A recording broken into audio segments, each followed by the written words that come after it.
Oi pessoal, tudo bem? Vamos continuar nossas séries aí então de videoaulas, propriedades periódicas, para a gente encerrar o assunto tabela periódica e partir para frente, tá? Propriedades periódicas. Na última videoaula, então, a gente já deu uma olhadinha sobre propriedades aperiódicas, só repetindo aqui para vocês verem rapidinho. Número atômico é uma propriedade que não se repete na tabela periódica, tá? Então, hidrogênio, hélio, berílio, boro, carbono, nitrogênio, oxigênio, flúor. Você segue aí, né? 1, 2, 3, 4, 5, 6 e 7. Então, é uma propriedade que sempre aumenta na tabela periódica, ela não tem uma tendência de retorno, sempre aumenta. A outra propriedade aperiódica, que também não se repete, é o número de massa. Hidrogênio é 1, hélio é 2, lítio 7, berílio 9, boro 10,8, carbono 12. Então, são propriedades também que não se repetem no período da tabela periódica, vai sempre aumentando, ok? Primeiro exemplo, então, de propriedade periódica, bem simplesinho da gente enxergar. Ó, o lítio aqui. Lítio, número atômico 3, mas 1 elétron na camada de valência. Berílio, 2 elétrons na camada de valência. Boro, carbono, nitrogênio, oxigênio, flúor e neônio são 3, 4, 5, 6, 7 e 8, respectivamente, o número de elétrons na camada de valência. Quando a gente vem para o período de baixo, o período 3 da tabela, a gente tem o sódio de novo. Quantos elétrons tem na camada de valência do sódio? 1. Magnésio, 2. Alumínio, 3. E assim sucessivamente. Então, até o argônio aqui, a gente segue na sequência com 8 elétrons na camada de valência. Quando você volta no próximo período, você vem no potássio aqui embaixo, 1 de novo. Então, por isso é uma propriedade periódica, ela vai se repetir no período, certo? Exemplo bem simples para a gente entender direitinho a diferença entre periódico e aperiódico. E a ideia é estudar as propriedades periódicas. Primeira propriedade, a mais importante então que a gente vai ver, porque todas as outras propriedades que a gente for enxergar, que a gente for trabalhar, elas derivam do raio atômico. Então essa aqui é aquela que vocês têm que saber muito bem, certo? Então tá aí, raio. O que é o raio, né? Raio é a metade do diâmetro. Você tem o diâmetro, a distância de um lado até o outro de um objeto, e o raio é essa distância dividida por 2. Então a distância daqui até aqui é o raio atômico. É o raio, né? E o que seria o raio atômico, então? A distância entre dois núcleos atômicos dividido por 2. Essa distância daqui até aqui, ou seja, do núcleo até o último elétron da camada de valência, é o que a gente chama de raio atômico, certo? O que é o raio? É uma forma de eu expressar o tamanho do átomo. Se eu falar maior raio, maior tamanho. Menor raio, menor tamanho. E a gente tem que entender, observar na tabela periódica para onde que cresce esse raio atômico. Quais são os elementos que são grandes, quais são os elementos que têm átomos que são muito pequenos. Para a gente enxergar isso, eu escolhi aqui 4 elementos, todos eles do grupo 1 da tabela: hidrogênio, lítio, sódio e potássio. O que está aumentando aqui? O período, né? Primeiro período, segundo período, terceiro período, quarto período.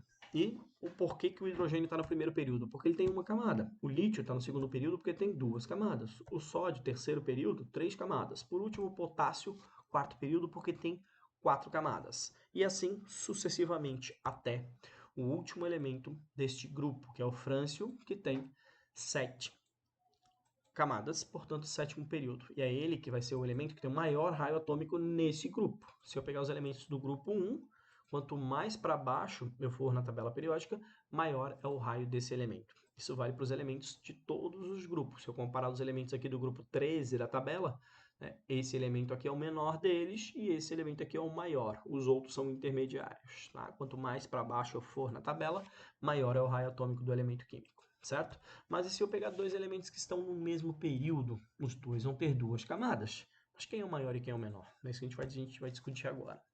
Lítio e flúor, então. A princípio, coloquei aqui a distribuição eletrônica para a gente enxergar que os dois têm 2 camadas, que teoricamente faz com que eles tenham o mesmo tamanho. Mas a gente vai ver aqui que eles não têm. O motivo disso é o núcleo. O lítio apresenta apenas 3 prótons. Já o flúor apresenta 9 prótons. E a questão do tamanho do átomo tem a ver com a atração eletrostática que ocorre entre o núcleo atômico e a eletrosfera. Aqui nós temos 3 prótons que atraem 2 camadas. Na outra situação, nós temos 9 prótons que atraem 2 camadas.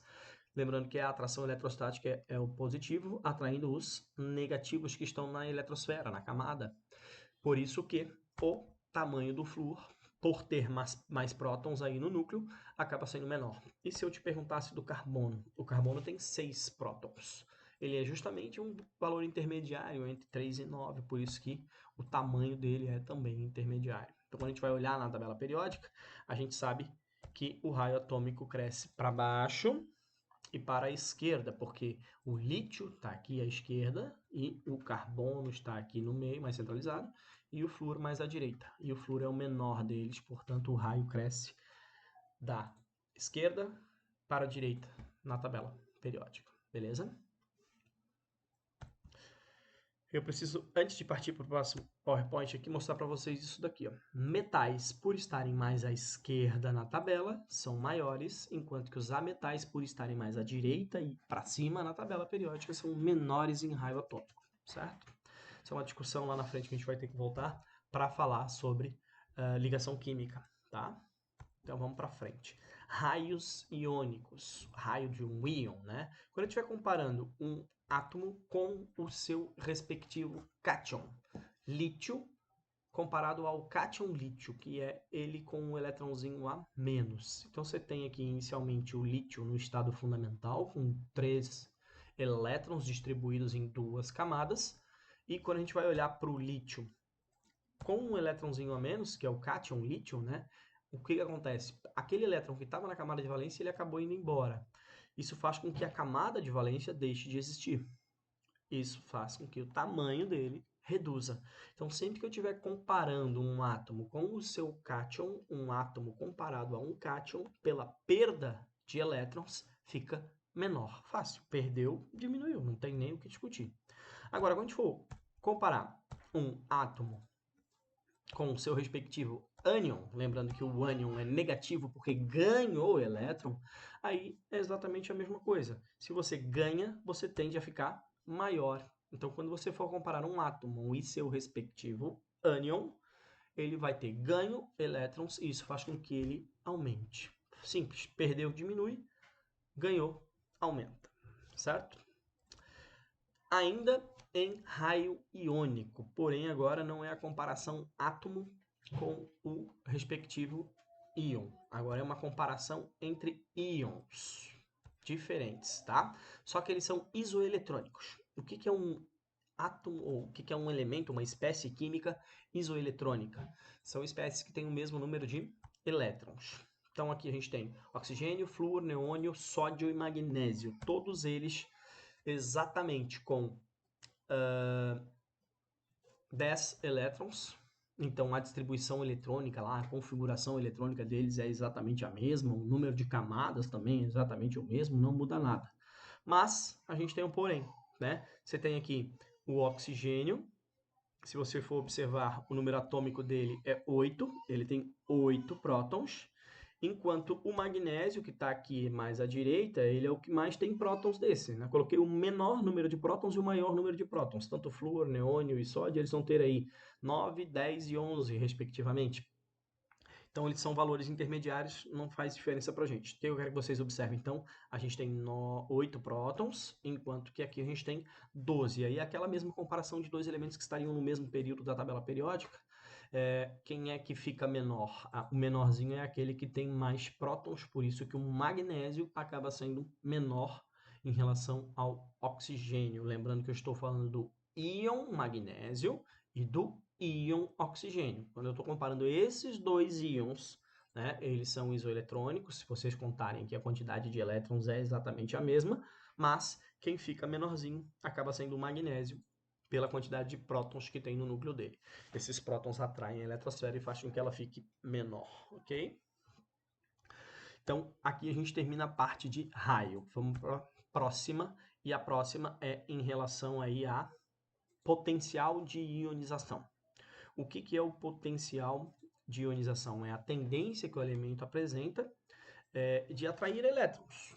O quanto esse elemento gosta de atrair elétrons. Potencial de ionização. Então, o que eu tenho aqui? Só para a gente comparar rapidinho, tá? Eu tenho um átomo maior, e um átomo menorzinho, para a gente comparar qual dos dois conseguiria atrair mais um elétron que estivesse numa situação intermediária. Se eu tivesse um elétron mais ou menos aqui, qual dos dois átomos conseguiria atrair esse elétron mais facilmente? E aí coloquei de novo a equação de Coulomb aqui para a gente observar o seguinte, que a força de atração, ela depende das cargas, você está vendo aqui Q1 e Q2, esse casinho aqui é a constante de Coulomb, mas a constante não precisa nem olhar para ela, é interessante você olhar para as cargas, né? Quanto maior for a carga, maior é a força de atração, mas o que eu quero que vocês observem na verdade é esse D aqui, essa distância, que é inversamente proporcional, né? A força de atração. Aliás, o quadrado da distância é que é inversamente proporcional à força de atração eletrostática. Então essa distância atrapalha muito. Se vocês fizerem aquele experimentozinho bem simples de atritar lá uma régua, uma caneta e colocar próxima dos papeizinhos em cima da mesa picado, vocês lembram que a caneta ou a régua acabam atraindo os papéis. Mas para que ocorra essa atração, a distância tem que ser bem reduzida, né? Se você colocar a caneta muito longe lá dos papeizinhos, ela acaba atraindo, mas não com força suficiente para que os papéis se desloquem até a caneta ou a régua. Então, a distância é muito importante quando a gente está falando de eletrostática. Quanto mais próximo, maior essa força de atração. Então, se você colocar um elétron na distância média desses dois átomos, esse elétron ficaria mais ou menos aqui assim, e aí, justamente por uma questão de distância, esse elétron acabaria vindo para a direita, para o elemento menor sempre, tá? Então, a maior força de atração é sempre do menor. Então, se eu te perguntar na tabela periódica quem são os elementos que mais conseguem atrair elétrons, são os elementos que estão justamente mais à direita e para cima na tabela periódica, porque eles estão... esses são os elementos de menor tamanho na tabela periódica, tá? Tranquilo essa parte? O potencial de ionização cresce para a direita e para cima. Se eu quisesse arrancar elétron dele, seria fácil? Na verdade, o potencial de ionização tem a ver justamente com isso, com quanto que eu tenho que ceder de energia para esse átomo para ele perder um elétron para mim. Então, os elementos que não perdem elétrons de jeito nenhum são justamente esses elementos que estão localizados mais à direita aqui, certo? Já os elementos mais à esquerda e para baixo mantêm os elétrons muito mais distantes do núcleo, esses cedem elétron bem facilmente, tá? Eletroafinidade, mesma coisa, mesma ideia, tá? Só tem um porém. Quando a gente for observar, o elétron vem para a direita também, ó, do mesmo jeito que a gente está falando, só que aí a gente tem um porém. Aqui a gente cresce para a direita e para cima, porém os gases nobres acabam não entrando, porque se você colocar um elétron do lado de um gás nobre, ele não puxa para cima dele, né? O elétron não vai para cima do gás nobre, por quê? Porque o gás nobre já está estável, já tem os seus 8 elétrons na camada de valência. Então todos os outros elementos têm eletroafinidade. E o menor deles é justamente o flúor, é o que mais consegue atrair esses elétrons. Já o frâncio, ele acaba repelindo esses elétrons, né? A eletroafinidade dele é bem baixa. Se a gente for falar em eletronegatividade, se a gente fosse fazer um mapa para eletronegatividade, seria exatamente igual à eletroafinidade, tá? Mas a gente não vai fazer aqui. O que a gente vai acabar fazendo, a eletronegatividade, eu acabei fazendo para vocês, mas o que eu quero que vocês observem na eletronegatividade é aquela fila de eletronegatividade, vocês lembram? Que é o fui ontem no Clube Brasil e só comi Pizza Hut, lá o pão com Helmas. Esses elementos eles têm que ser decorados naquela sequência, porque quando a gente vai trabalhar conceito de polaridade molecular ou polaridade da ligação química, a gente tem que lembrar sempre quem é um elemento mais ou menos eletronegativo, e nem sempre a gente tem uma tabela à mão para observar. E também tem alguns casos em que há exceçõezinhas em relação a isso, então o interessante é você decorar a sequência especificamente, tá? Eletropositividade seria um conceito invertido, né, em relação à eletronegatividade, mas não é um conceito científico em si, mas o que vocês precisam observar é que cresce no sentido oposto ao que a gente tinha falado da eletronegatividade, cresce para baixo e para a esquerda, onde estão justamente os elementos de maior raio atômico.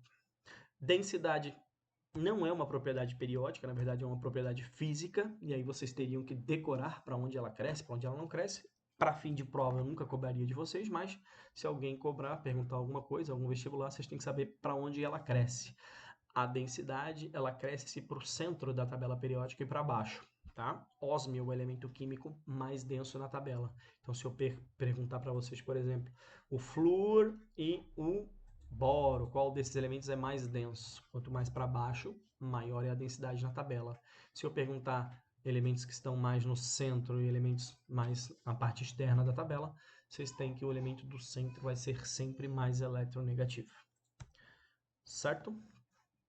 Ah, professor, mas e se ele perguntar, por exemplo, em relação a esse aqui, ó, o raio atômico? Deixa eu voltar rapidinho e fazer uma pergunta que foi feita pela UDESC, acho que no ano passado, no ano retrasado, e o pessoal ficou bem triste, mas a questão foi anulada, tá? Se eu pegar um mapa de raio assim, desse jeito, o que é perguntado geralmente? Dois elementos que estão no mesmo grupo, dois elementos que estão no mesmo período, tá? Não dá para perguntar, por exemplo, assim, ó, entre lítio e alumínio, quem é maior e quem é menor? Se vocês observarem, o lítio está mais à esquerda, o que faria com que ele ficasse maior. Mas ele está mais para cima, o que faz com que ele fique menor. A mesma coisa a gente poderia falar do alumínio. Ele está mais para baixo que o lítio, isso faria com que ele ficasse maior. Mas ele está mais à direita, o que faz com que ele fique menor. E aí cria uma dúvida. É justamente isso. Essa dúvida não é sanada por isso. A gente teria que dar os valores para vocês discutirem quem é maior e quem é menor. Então esse tipo de pergunta não é feita. Como é feita, o que aconteceu na UDESC aí do ano passado ou retrasado, a questão acaba tendo que ser anulada por não ter como ser respondida olhando para a propriedade, certo? Então, o que é perguntado são geralmente dois elementos do mesmo período, ou dois elementos do mesmo grupo, ou né, dois opostos lá. Se perguntar, por exemplo, entre França e flúor, quem é o menor? Fica bem tranquilo de responder, porque o flúor está bem acima e à direita na tabela em relação ao frâncio. Tranquilo? Era isso pela aula de hoje. Até a próxima.